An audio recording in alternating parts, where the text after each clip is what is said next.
मेरे प्रियजनों, हम आपसे कहना चाह रहे हैं, कथा में आपका मन लगने लगेगा ना, और कथा आपके हृदय में बैठने लगेगी, तो जो कथा का उत्साह है, जो आपका जीवन है, हर पल फिर आपको प्रभु की याद आने लगेगी। कभी कोई चरित्र याद आएगा, कभी कोई चरित्र याद आएगा।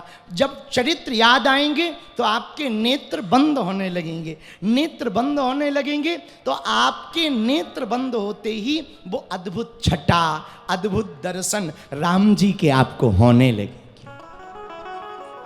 धीरे धीरे प्रभु का बहुत अनुभव आप कर पाओगे।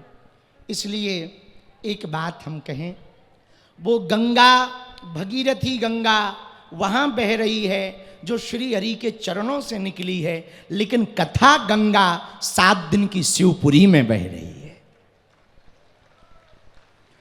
और आज कितना बढ़िया उत्सव है भैया। आज के ही दिन श्री सीताराम जी का विवाह हुआ। मिथिला में बड़ा आनंद छाया है, बड़ा उत्साह है। आज बक्सर में भी बड़ा आनंद हो रहा है। वहाँ भी पूज्य बक्सर वाले मामा जी के यहाँ पर खूब आनंद हो रहा है। महाराज जी को भी अयोध्या जाना था, लेकिन हमने कहा आप कथा में रुक जाओ, तो उन्होंने कृपा की और वो रुक गए। और यहाँ पर सीताराम विवाह उत्सव की आज की कथा में बैठे। भैया, सीताराम जी की विवाह में एक बात कहें हम, जनक जी ब्रह्म ज्ञानी हैं, उनको विदेह राज कहा। विदेह राज जनक महाराज बड़े ज्ञानी हैं। उनसे किसी ने पूछा कि आप भगवान के दर्शन करना चाहते, भगवान को चाहते? बोले नहीं। बोले फिर? बोले हमको यदि प्राप्त करना है ना तो भगवान नहीं, हमको भक्ति चाहिए। किसी ने कहा क्यों? आप पूरे संतों के वचनों को सुनेंगे या कथाओं को पढ़ेंगे तो सबने भक्ति मांगी। क्या मांगी? बोलो। भक्ति मांगी। क्यों? विदेहराज जनक जी से सीखो। जनक जी ने भगवान की भक्ति मांगी। जानकी जी हैं भक्ति। जनक जी ने कहा यदि दशरथ के घर पर भगवान प्रकट होंगे तो भक्ति हमारे यहाँ प्रकट हो। किसी ने कहा क्यों? जनक जी बोले भगवान प्रकट होंगे तो केवल भगवान के दर्शन होंगे, पर यदि भक्ति हमारे यहाँ प्रकट होगी तो भगवान को हमारे यहाँ बर बनकर आना पड़ेगा। और वही हुआ। श्री किशोरी जी मिथिला में प्रकट भई तो राम जी को क्या बनकर जाना पड़ा? बर बनकर, दूल्हा बनकर जाना पड़ा। बर बनकर जाना। और राम जी जब दूल्हा बनकर गए ना, आहा पूछो मत, बड़ा आनंद। और इतना आनंद मिथिला में लुटा श्री सीताराम जी के विवाह समय पर। देवता भी आए, नर भी, मुनि भी, गंधर्व भी, किन्नर भी, सब राम जी के विवाह में साक्षी बने। राम जी ने जब धनुष तोड़ दिया, रघुनाथ जी ने, और काहू ना लखा रहे सब ठाड़े, कोई देख नहीं पाया। जब राम जी ने धनुष तोड़ा तो श्री किशोरी जी ने माला डाली गले में। राम जी के मन में एक बात आई, इतना भव्य महल, इतना सुंदर महल, किशोरी जी इतनी सुंदर, अब इनके लिए भी कोई भवन होना चाहिए। तो उधर विश्वकर्मा जी को आज्ञा दी कि अयोध्या में कोई सुंदर सा महल बनाओ। तो अयोध्या में कनक भवन बनाया गया। इधर राम जी ने धनुष तो तोड़ ही दिया, बरमाला भी हो गई। अब जनक जी ने गुरु आज्ञा लेकर के पत्र भेजा दशरथ जी के यहाँ। क्यों? आप बारात लेके आ जाओ, दूल्हा पहले से ही ऑलरेडी पहुंच गया है। और एक राम जी का विवाह ऐसा है जिसमें बारात पीछे आई, दूल्हे राजा पहले ही आ गए। हाँ, एक राम जी ऐसे हैं जो दूल्हे राजा पहले ही पहुंच गए, बारात बाद में। वरना होता क्या है, बारात पहले एंट्री मारती है, दूल्हे राजा बाद में। पर राम जी का विवाह इतना अद्भुत है कि दूल्हे राजा पहले ही 4-6 महीने पहुंच गए। मानो दूल्हे राजा ने ही व्यवस्था की हो कि हमने तो खोज ली, बाराती आ जाओ, व्यवस्था हो गई, अब आ जाओ। तो राम जी दूल्हे राजा बने मिथिला में। तो बारात पीछे आई। अब इधर चिट्ठी आई मिथिला से दशरथ जी के यहाँ, तो कहा कि महाराज आपके रघुनाथ जी ने, श्री राम जी ने धनुष को तोड़ दिया और ऐसा ऐसा प्रण था, अब विवाह होना है, तो आप बारात लेके आओ।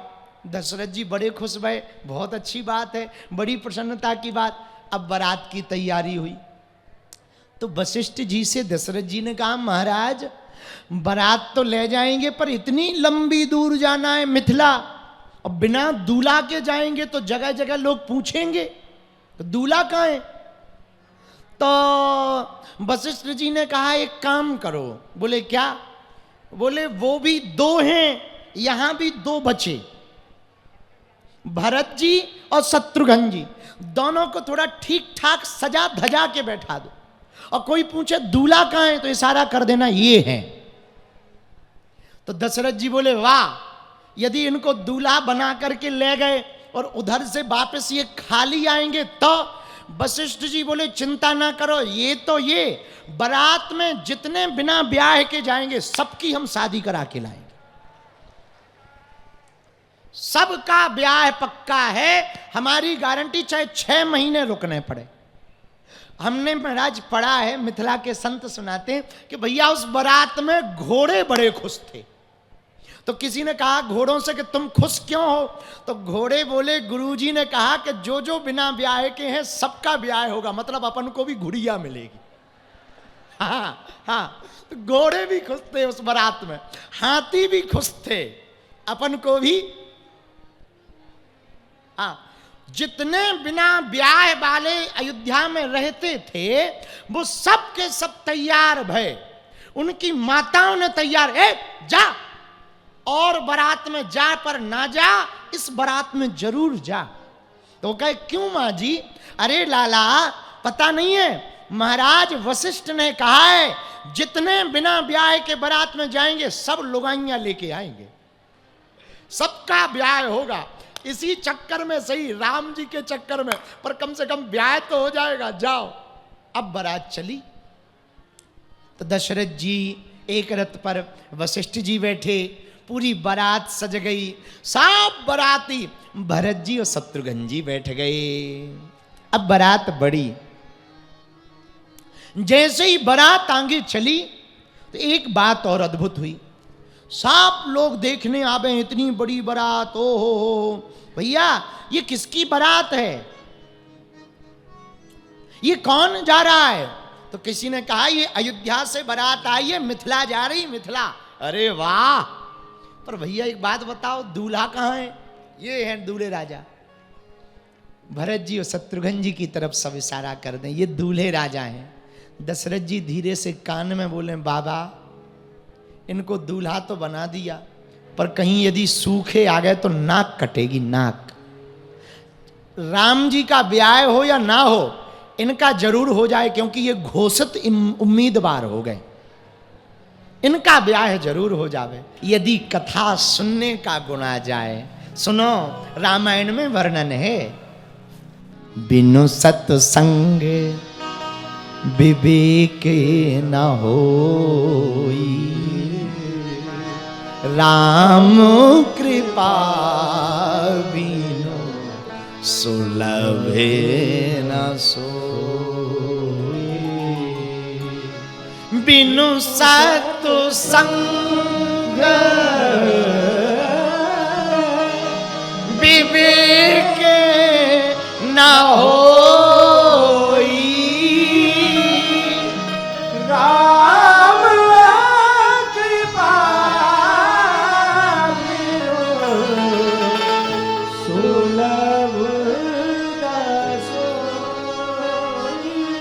सीताराम सीताराम सीताराम कहिए,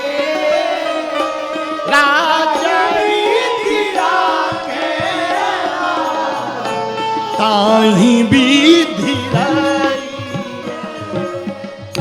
सीताराम सीताराम सीताराम कहिए,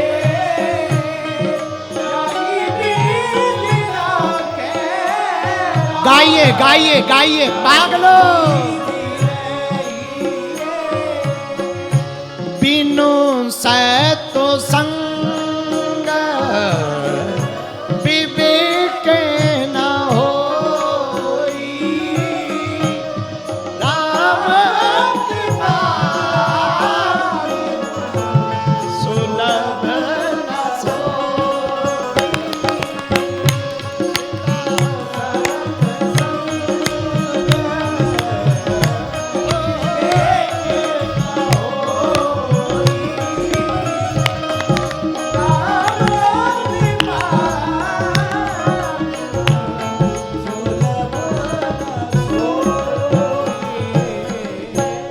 तो कथा एक गंगा है, पर भैया इस गंगा में गोता लगाने वाला निर्मल हो जाता है उसका मन।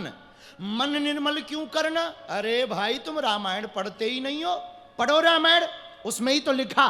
क्या हनुमान जी कह रहे, क्या कह रहे, तुलसीदास जी कह रहे, अरे क्या कह रहे, ए हा निर्मल मन जन सो मोहि पावा, मोहि कपट छल छेत्र न भावा। ए हा निर्मल मन जन सो मोहि पावा, मोहि कपट छल छेत्र न भावा। श्री राम जय राम जय जय राम, श्री राम जय राम, हाँ श्री राम जय राम जय जय राम। रामायण में लिखा है निर्मल मन जन सो मोहि पावा, मोहि कपट छल छिद्र न भावा। जिसका मन निर्मल होता है भगवान कहते वो हमें बड़ा प्रिय होता है। पर महाराज मन निर्मल कैसे होगा? जो जन राम कथा सत्संगी, उनके सहायक श्री बजरंगी। जो भगवान की कथा को सुनेगा उसका मन निर्मल हो जाएगा। जिनका मन निर्मल हो जाएगा भैया वो भगवान का प्रिय हो जाएगा। एक बात बताओ, भगवान का प्रिय कौन कौन बनना चाहता है? हाथ उठाओ। पक्का या कच्चा? जरा जोर से बोलो। हाथ नीचे कर लो, पीटने के काम आएंगे। सुनो कान खोलकर, भक्त वो नहीं है जिसे भगवान प्रिय है ना, भक्त वो है जो भगवान को प्रिय है।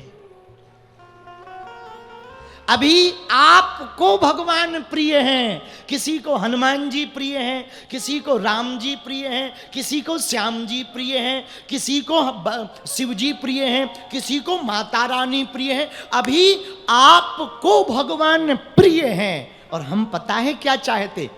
भगवान को तुम प्रिय हो जाओ। पर आप भगवान को प्रिय कब लगोगे? जब भगवान के अनुरूप कार्य करोगे, मन निर्मल रखोगे। मन को निर्मल करने का उपाय कथा है। क्या है? बोलो ना।